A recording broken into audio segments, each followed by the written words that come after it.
Soy Noliri Salgarín Rosado y les presento el audiocuento El ahogado más hermoso del mundo de Gabriel García Márquez, ilustrado por Andrés Felipe Guzmán Gutiérrez. Los primeros niños que vieron el promontorio oscuro y sigiloso que se acercaba por el mar se hicieron la ilusión de que era un barco enemigo. Después vieron que no llevaba banderas ni arboladura y pensaron que fuera una ballena. Pero cuando quedó varado en la playa, le quitaron los matorrales de sargazos, los filamentos de medusa y los restos de cardúmenes y naufragios que llevaba encima, y sólo entonces descubrieron que era un ahogado. Habían jugado con él toda la tarde, enterrándolo y desenterrándolo en la arena, cuando alguien los vio por casualidad y dio la voz de alarma en el pueblo. Los hombres que lo cargaron hasta la casa más próxima notaron que pesaba más que todos los muertos conocidos, casi tanto como un caballo, y se dijeron que tal vez había estado demasiado tiempo a la deriva y el agua se le había metido dentro de los huesos. Cuando lo tendieron en el suelo vieron que había sido mucho más grande que todos los hombres, pues apenas sí cabía en la casa, pero pensaron que tal vez la facultad de seguir creciendo después de la muerte estaba en la naturaleza de ciertos ahogados. Tenía el olor del mar, y sólo la forma permitía suponer que era el cadáver de un ser humano, porque su piel estaba revestida de una coraza de rémora y lodo. No tuvieron que limpiarle la cara para saber que era un muerto ajeno. El pueblo tenía apenas unas 20 casas de tablas, con patios de piedras sin flores, desperdigadas en el extremo de un cabo desértico. La tierra era tan escasa que las madres andaban siempre con el temor de que el viento se llevara a los niños, y a los pocos muertos que les iban causando los daños tenían que tirarlos en los acantilados. Pero el mar era manso y pródigo, y todos los hombres cabían en 7 botes. Así que cuando encontraron el ahogado les bastó con mirarse los unos a los otros para darse cuenta de que estaban completos. Aquella noche no salieron a trabajar en el mar. Mientras los hombres averiguaban si no faltaba alguien en los pueblos vecinos, las mujeres se quedaron cuidando al ahogado. Le quitaron el lodo con tapones de esparto, le desenredaron el cabello los abrojos submarinos y le rasparon la rémora con fierros de desescamar pescados. A medida que lo hacían, notaron que su vegetación era de océanos remotos y de aguas profundas, y que sus ropas estaban en piltrafas como si hubiera navegado por entre laberintos de corales. Notaron también que sobrellevaba la muerte con altivez, pues no tenía el semblante solitario de los otros ahogados del mar, ni tampoco la catadura sórdida y menesterosa de los ahogados fluviales. Pero solamente cuando acabaron de limpiarlo, tuvieron conciencia de la clase de hombre que era, y entonces se quedaron sin aliento. No solo era el más alto, el más fuerte, el más viril y el mejor armado que habían visto jamás, sino que todavía cuando lo estaban viendo no les cabía en la imaginación. No encontraron en el pueblo una cama bastante grande para tenderlo ni una mesa bastante sólida para velarlo. No le vinieron los pantalones de fiesta de los hombres más altos, ni las camisas dominicales de los más corpulentos, ni los zapatos del más plantado. Fascinadas por su desproporción y su hermosura, las mujeres decidieron entonces hacerle unos pantalones con un buen pedazo de vela cangreja y una camisa de bramante de novia, para que pudiera continuar su muerte con dignidad.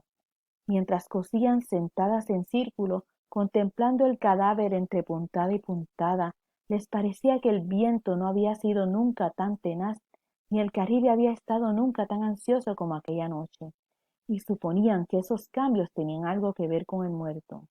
Pensaban que si aquel muerto magnífico hubiera vivido en el pueblo, su casa habría tenido las puertas más anchas, el techo más alto y el piso más firme, y el bastidor de su cama habría sido de cuadernas maestras con pernos de hierro, y su mujer habría sido la más feliz.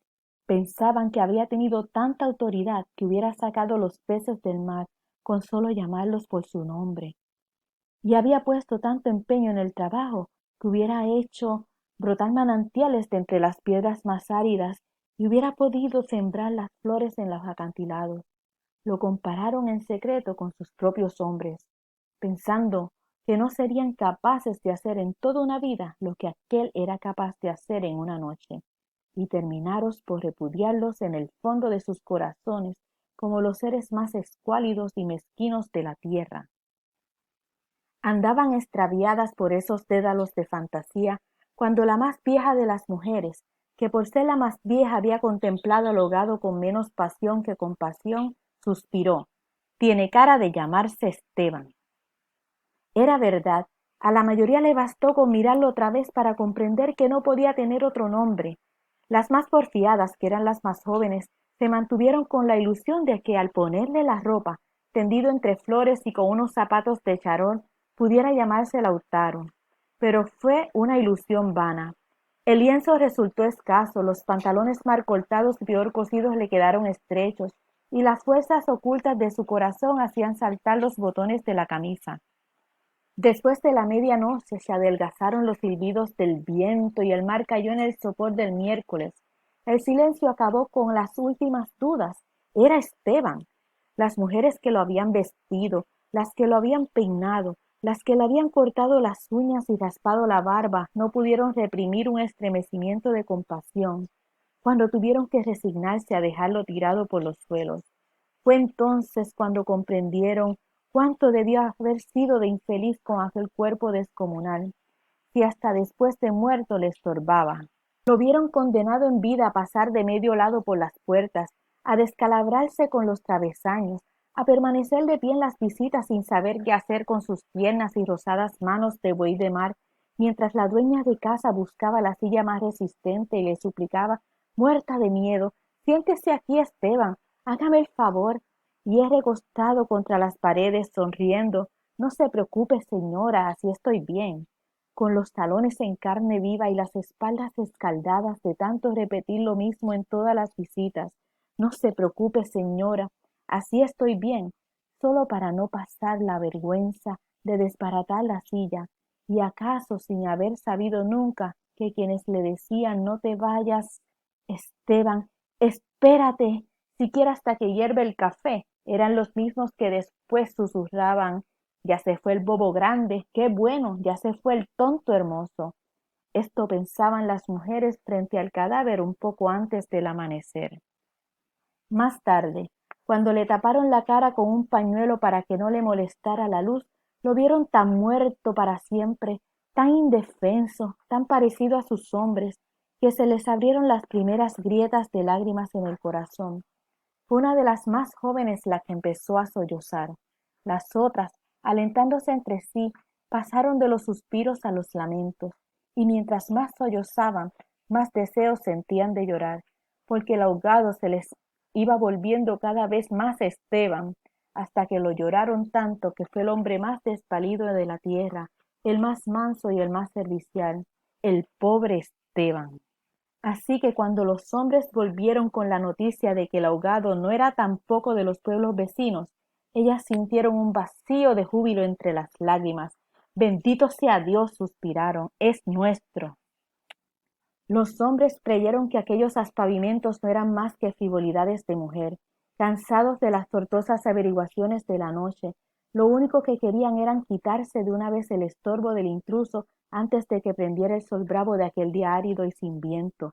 Improvisaron unas zangarillas con resto de trinquetes y botavaras, y las amarraron con caldingas de altura para que resistieran el peso del cuerpo hasta los acantilados. Quisieron encadenarle a los tobillos un ancla de buque mercante para que fondeara sin tropiezos en los mares más profundos, donde los peces son ciegos y los buzos se mueren de nostalgia, de manera que las malas corrientes no fueran a devolverlo a la orilla, como había sucedido con otros cuerpos. Pero mientras más se apresuraban, más cosas se le ocurrían a las mujeres para perder tiempo. Andaban como gallinas asustadas picoteando amuletos de mar en los arcones, unas estorbando aquí porque querían ponerle al ahogado los escapularios del buen viento, otras estorbando allá para abrocharle una pulsera de orientación.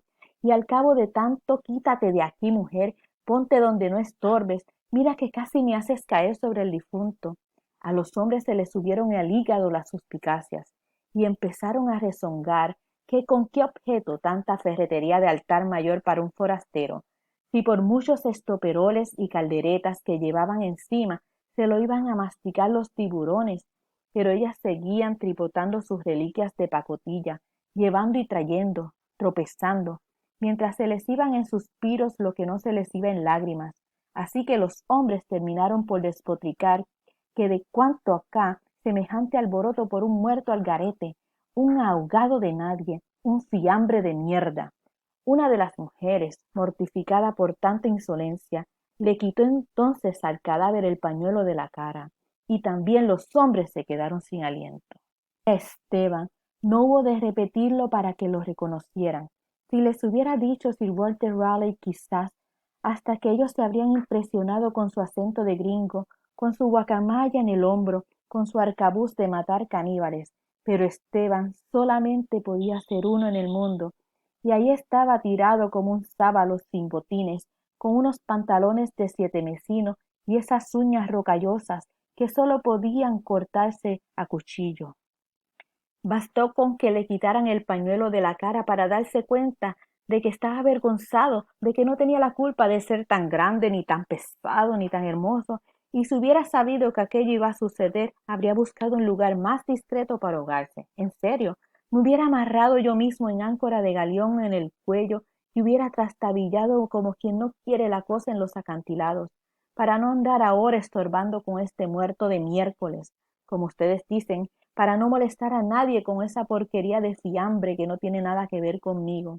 Había tanta verdad en su modo de estar que hasta los hombres más suspicaces, los que sentían amargas las minuciosas noches del mar temiendo que sus mujeres se cansaran de soñar con ellos para soñar con los ahogados, hasta esos y otros más duros se estremecieron en los tuétanos con la sinceridad de Esteban. Fue así como le hicieron los funerales más espléndidos que podían concebirse para un ahogado expósito. Algunas mujeres que habían ido a buscar flores en los pueblos vecinos regresaron con otras que no creían lo que les contaba, y éstas se fueron por más flores cuando vieron al muerto, y llevaron más y más, hasta que hubo tantas flores y tanta gente que apenas sí se podía caminar. A última hora les dolió devolverlo huérfano a las aguas, y le eligieron un padre y una madre entre los mejores, y otros se le hicieron hermanos, tíos y primos. Así que a través de él todos los habitantes del pueblo terminaron por ser parientes entre sí. Algunos marineros que oyeron el llanto a la distancia perdieron la certeza del rumbo, y se supo de uno que se hizo amarrar al palo mayor, recordando antiguas fábulas de sirena, mientras se disputaban el privilegio de llevarlo en hombres por la pendiente escarpada de los acantilados.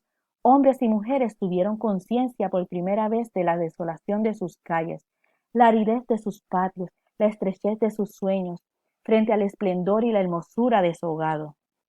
Lo soltaron sin ancla para que volviera si quería, y cuando lo quisiera, y todos retuvieron el aliento durante la fracción de siglos que demoró la caída del cuerpo hacia el abismo.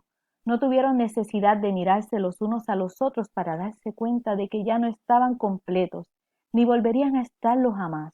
Pero también sabían que todo sería diferente desde entonces, que sus casas iban a tener las puertas más anchas, los techos más altos, los pisos más firmes, para que el recuerdo de Esteban pudiera andar por todas partes sin tropezar con los travesaños, y que nadie se atreviera a susurrar en el futuro: ya murió el lobo grande, qué lástima, ya murió el tonto hermoso, porque ellos iban a pintar las fachadas de colores alegres para eternizar la memoria de Esteban, y se iban a romper el espinazo excavando manantiales en las piedras y sembrando flores en los acantilados, para que en los amaneceres de los años venturosos los pasajeros de los grandes barcos despertaran sofocados por un olor de jardines en alta mar, y el capitán tuviera que bajar de su alcaza con su uniforme de gala, con su astrolabio, su estrella polar y su ristra de medallas de guerra, y señalando el promontorio de rosas en el horizonte del Caribe, dijera en 14 idiomas: miren allá, donde el viento es ahora tan manso que se queda a dormir debajo de las camas, allá donde el sol brilla tanto que no saben hacia dónde girar los girasoles. Sí, allá es el pueblo de Esteban.